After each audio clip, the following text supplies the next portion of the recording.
The focus of this world that we live in has always been the future. But does the future truly exist? Is time traveling with a machine ever possible? Seemingly simple questions, yet ones that unravels a labyrinth of complexities. I have decided to throw a curveball at the collective understanding.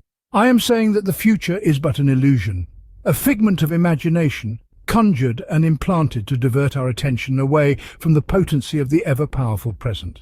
We inhabit a continuous present, a perpetual now that's the only genuine reality. You see, the word future signifies a distant realm, unpopulated by the current you.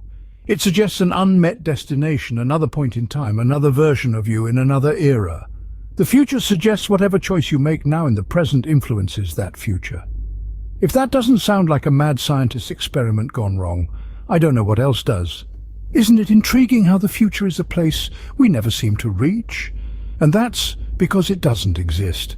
Ladies and gentlemen, let's say you have set yourself a goal for the future, like society suggests you do. They forgot to tell you that that goal involves the influence of other parties to make that goal happen, and those parties are the same people that can cause the failure of that goal. And in the midst of that chaos, you're always the subject to blame. For your goal to happen successfully without fail, you'd have to be responsible for all the parties involved. Can you see what's wrong with that painting? You're not in control of anything or anyone. That is why your reality is not as you want it to be. Time should be managed strategically, only in the present. The future is a construct, a concept, a distraction. It's a mirage that keeps shifting, forever out of reach. Everything in the created universe is predetermined. If not, such words as fate and destiny wouldn't exist. So, if the future doesn't exist, what about the past? What is the past, if not our memories? I urge you to reconsider your perception of time. The past, in the human existence, is nothing more than a collection of memories, a construct implanted into the mind by the entities responsible for thoughts. I challenge you to see time not as a linear progression, but as a loop, a cycle from birth to death, with the real divine existence enduring beyond our individual physical body timelines. Each moment, each memory, is a point on this loop, a return to a familiar place in time. Yet, it's not a stagnant loop, for existence doesn't halt when your time is up. It continues unfazed by the ebb and flow of individual lives. This concept of time, I say, liberates us from the constraints of past and future and allows you to truly inhabit the present, where you have the only control and power to unravel the predetermined. But what about time travel, the dream of science fiction enthusiasts everywhere in the world? Can scientists ever invent a time machine? The answer is a resounding no. Now, let's dive into why. My disgust against time travel hinges on the idea that time is not a fabric to be torn or a path to be traversed. It's not a physical entity that can be manipulated. Instead, time is more of a concept, a perception, a human construct. Time is a law that can be disobeyed, a loop that can be stopped by the one who has the will to awaken the uncreated divine self within, to transcend it. Imagine, if you will, the notion of a human being constructing a time machine capable of disintegrating the physical body, transporting it through this theoretical fabric of time, and then flawlessly reassembling it. This would require a level of control and power that is God level. The notion that a human being is capable of creating that kind of machine is laughable, and if the scientist has that God-level state of being, why? Why would a god invent a time machine?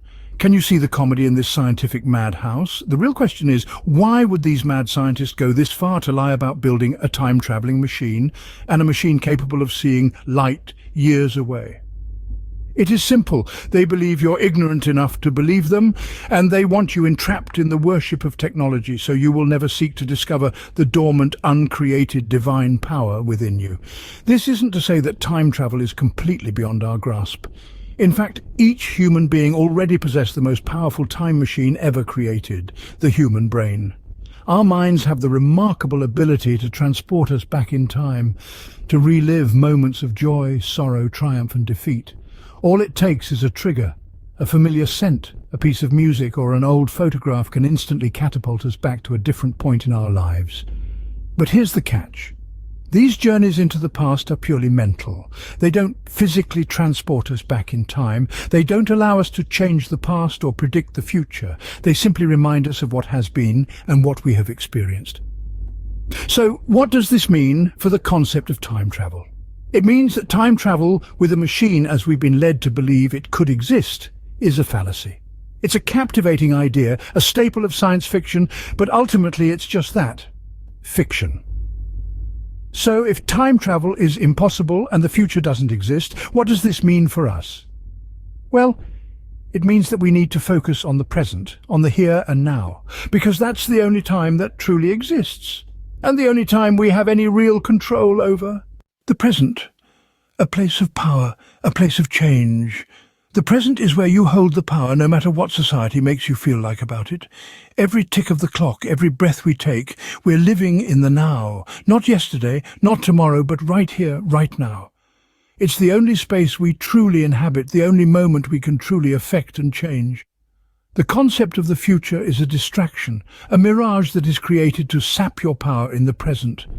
It's an illusion that is created to keep you dreaming and yearning of what could be, instead of focusing on what is.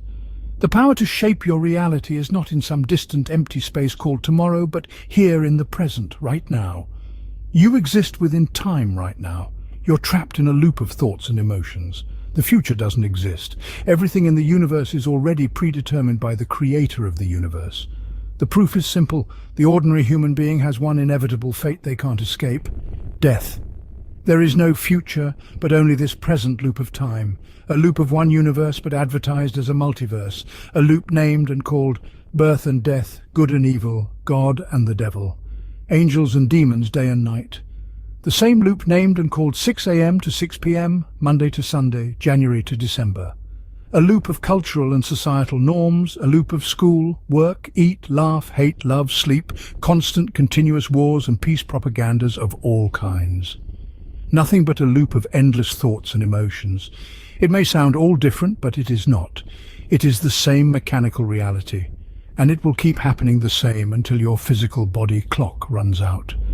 This time, loop is the brainwashing of human beings over lifetimes, so humans will never get a moment to look within themselves, to seek the real path of spirituality that leads to the real awakening, that causes a transmutation into their uncreated divine selves. Your physical body is your time, your battle, your war, your prison. It is the only thing you possess that ages and dies. You're not in control of your physical body, your thoughts or your emotions. In your current state, you do not command the physical body. The physical body commands you. And if you're not in command of your body, your thoughts and emotions, how are you going to command your reality to be exactly what you want it to be? This is where you know you never had control or free will. The illusion is to make you believe that you have choice, and you should be grateful for this life of pain and suffering. When everything is already provided for you, who you vote for, what to eat, what colors to choose, the thoughts that come to your mind aren't yours. Those thoughts are the affirmations and the will of the creator of the universe. One must understand that there are two consciousnesses within the human being. One is of the uncreated divine self, the other is the created human animal soul. The ordinary human being is governed by their body, thoughts and emotions known as the soul and its archetypes. The soul is the breath of the Creator God. It is the Creator God who is against the uncreated divine self that is currently dormant, asleep within humans. That's why humans are not to eat the forbidden fruit. That's why the word awakening in spirituality exists. Heaven is the awakened state, and hell is the continuous physical time loop of birth and death, the continuous labors, the continuous pains, fatigue and suffering of all kinds. The present is where the divine self within is unmoved and undefeated. Whatever goal, whatever you want to do, it must be set to be done in the present, only with no thought of tomorrow, ever. This is indeed a difficult truth to comprehend, very challenging. And I completely understand. You were never taught it. You're going to struggle immensely to accept this truth. Thoughts and emotions will overwhelm you. But this is the true path of spirituality. It is of the supreme, no less. It is the only way to learn to listen to the uncreated will of the divine self within. It requires absolute dedication, determination without surrender.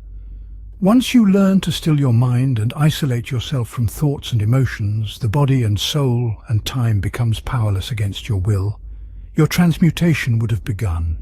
But don't underestimate this path of pure spirituality.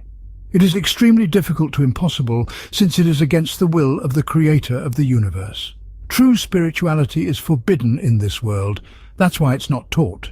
It is a path not for the weak. The weak will never be able to endure it. For the warrior who embarks on this path must never turn back. Turning back signifies divine surrender to the enemy of the uncreated divine self. The present is your arena, your stage.